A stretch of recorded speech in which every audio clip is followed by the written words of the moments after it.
اس دنیا کو صحیح سے جینے کا جو آپ کو طریقہ ملے گا وہ دینی تعلیم سے ملے گا، کہ دینی تعلیم سے ملے گا، کہ دینی تعلیم آپ کو یہ بتائے گا کہ دنیا کی نعمتوں کو ہمیں استعمال بھی کرنا ہے اور استعمال کرتے ہوئے اللہ کا ذکر و اذکار کیسے کرنا ہے، اللہ کی عبادت کیسی کرنی ہے، جناب محمد رسول اللہ صلی اللہ علیہ وسلم کی تعلیمات پر ہمیں کیسے عمل پیرا ہونا ہے، یہ آپ کو طریقہ، یہ ڈسپلن بتائے گا دینی تعلیم۔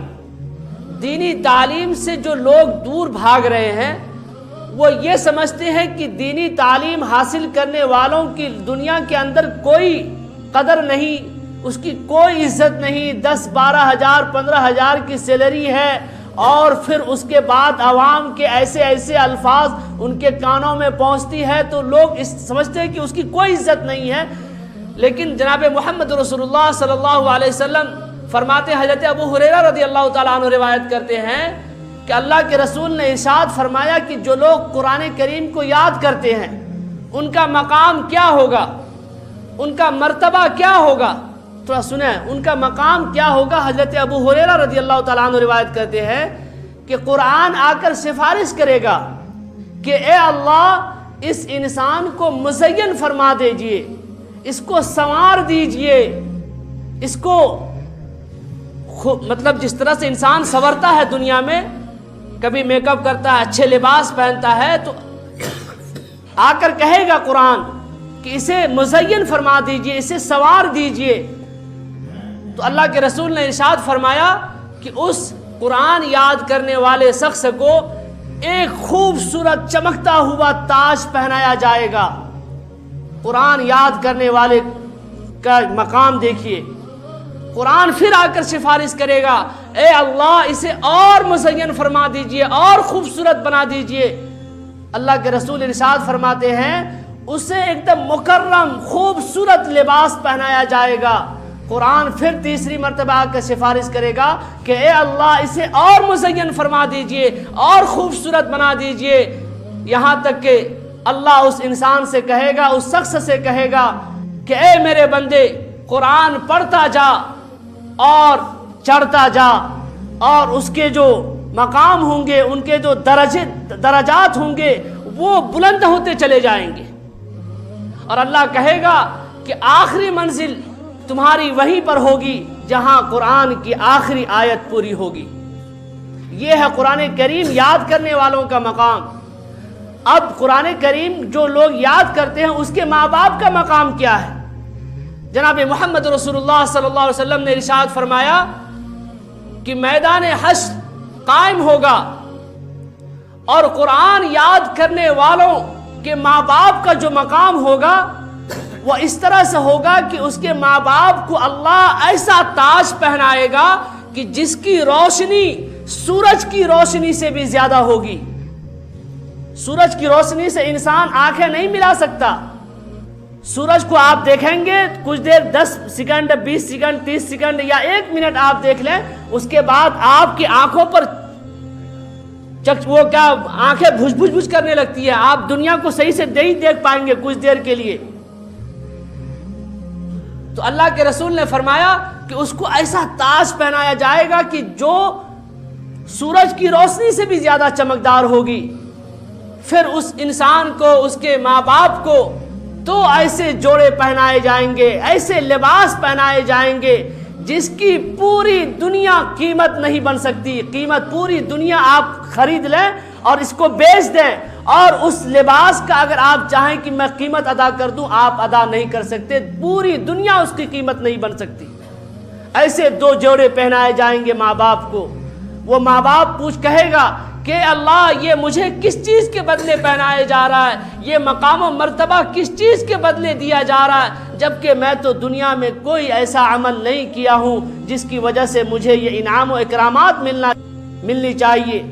اللہ کہے گا کہ یہ تمہارے بچے کے قرآن کریم یاد کرنے کے بعوض انعام و اکرامات سے تمہیں نوازا جا رہا ہے۔ یہ مقام و مرتبہ ہے۔ امام شافعی رحمۃ اللہ علیہ بہت بڑے امام، ان کے فالوورز دنیا میں بہت، وہ ایک مرتبہ اپنے شاگرد امام احمد بن حنبل رحمۃ اللہ علیہ کے گھر گئے امام شافعی رحمۃ اللہ علیہ استاذ ہیں، ٹیچر ہیں، اور امام احمد بن حنبل رحمۃ اللہ علیہ اسٹوڈنٹ ہے امام شافعی رحمۃ اللہ علیہ کے۔ امام شافعی رحمۃ اللہ علیہ امام احمد بن حنبل رحمۃ اللہ علیہ کے گھر پر جاتے ہیں۔ امام احمد بن حنبل رحمۃ اللہ علیہ نے اپنے گھر میں یہ اعلان کر دیا، یہ بتا دیا اپنی بیٹیوں سے کہ میری بیٹیوں، میرے جو استاذ آ رہے ہیں ان کے دو معمولات ہیں، ایک تو یہ ہے کہ وہ کبھی تہجد کی نماز نہیں چھوڑتے، اور دوسری عادت ان کی یہ ہے کہ وہ کھانا کم کھاتے ہیں۔ اس کے بعد چنانچہ ان کی بیٹیوں نے کھانا بنایا اور برتن میں پانی بھر کر رکھ دیا کہ رات کو جب اٹھیں گے تو وضو فرما کر تہجد کی نماز بھی پڑھیں گے۔ لیکن جب صبح اٹھ کر دیکھتے ہیں تو معاملہ کچھ اور تھا کہ پانی بھی رکھا ہوا ہے اور کھانا بھی زیادہ کھایا گیا، جبکہ امام احمد بن حنبل رحمۃ اللہ علیہ نے کہا تھا اپنی بیٹیوں سے کھانا بھی کم کھاتے اور تہجد کی نماز بھی نہیں چھوڑتے۔ تو دیکھا پانی بھی لوٹا میں پورا بھرا ہوا ہے اور کھانا بھی زیادہ کھایا گیا۔ شاگرد نے استاد سے پوچھا کہ ماجرا کیا ہے، بات سمجھ میں نہیں آئی۔ استاد نے کہا کہ کھانا کس نے بنایا؟ شاگرد نے کہا کہ بیٹی نے بنایا۔ استاد نے کہا کیا تمہاری بیٹی حافظ قرآن ہے؟ شاگرد نے کہا جی ہاں۔ تو استاد نے کہا کہ اس کے کیا معاملات ہیں، ان کی کیا عادت ہے؟ شاگرد فرماتے، امام احمد بن حنبل رحمۃ اللہ علیہ فرماتے ہیں کہ میری بیٹی کی عادت یہ ہے کہ وہ جب بھی کھانا بنانا شروع کرتی ہے قرآن کریم پڑھنا شروع کر دیتی ہے، یہاں تک کہ کئی پارے کئی جز پڑھ جاتی ہے۔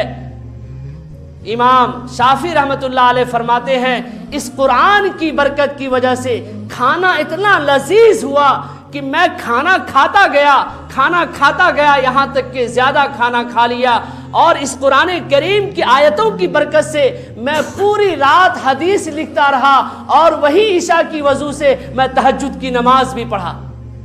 یہ ہے قرآن کریم کی برکات کہ جس گھر میں قرآن کریم پڑھے جاتے ہیں وہاں نور کی بارشیں ہوتی ہیں، وہاں ڈھیر سارے برکات نازل ہوتے ہیں۔ اور آپ سمجھتے ہیں قرآن کریم پڑھنے والوں کا کوئی مقام نہیں، تمہارے منہ میں جو آئے وہ بول دو، لیکن اللہ رب العزت کیا ان کا بڑا مقام و مرتبہ ہے۔ اللہ کے رسول نے فرمایا خیرکم من تعلم القرآن وعلمہ، کہ تم میں پورے دنیا میں سب سے بہتر انسان وہ ہے جو قرآن کریم پڑھتا ہے اور دوسروں کو قرآن کریم پڑھاتا ہے۔ تمہارے ایوارڈ کا کسی علماء کو، کسی حفاظ کرام کو ضرورت نہیں ہے کہ تم یہ کہو گے کہ وہ فلاں حافظ اچھا ہے، وہ فلاں حافظ پابند ہے، فلاں چیز نیک ہے۔ تمہاری ضرورت ان کو نہیں ہے۔ اللہ نے جو ان کو مقام و مرتبہ دیا ہے، اگر اس نے دنیا کے اندر صحیح سے اپنے علم کا حفاظت کرے گا تو اللہ اسے وہ مقام دے گا کہ میدان حشر کے دن تم دیکھو گے کہ ان حفاظ کرام کے کیا مقامات ہیں، ان علماء کے کیا مقامات ہیں۔ جناب محمد رسول اللہ اور علماء نے لکھا ہے کہ اگر علماء پوری رات سوئے رہے اور عام انسان پوری کی پوری رات تہجد کی نماز پڑھتا رہے تو وہ علماء کے برابر نہیں ہو سکتے۔ لیکن آج کے انسان علماء پر نہ جانے کیا کیا باتیں کرتے ہیں۔ علماء نے یہ لکھا ہے کہ جو لوگ دنیا میں علماء کی عزت نہیں کرتے، قبر میں جب وہ لوگ چلے جائیں قبر کے پردے ہٹا کر دیکھو، اس کے رخ جو ہیں، اس کے چہرے جو ہیں قبلے رخ سے پھرے ہوئے ہوں گے، کسی اور طرف اس کا چہرہ ہوا ہوگا۔ اس لیے علماء کے خلاف آپ باتیں نہ کریں۔ اگر آپ کو کوئی شکایت ہو تو اس سے براہ راست ملیے، آپ ان کے سامنے پیش کیجئے، لیکن ادھر ادھر کی باتیں نہ کیجئے کہ میں ایسا ہوں، میں وہ کرتا ہوں، یوں کرتا ہوں۔ اللہ ہم سب کی ایسی عادتوں سے حفاظت فرمائے۔ اللہ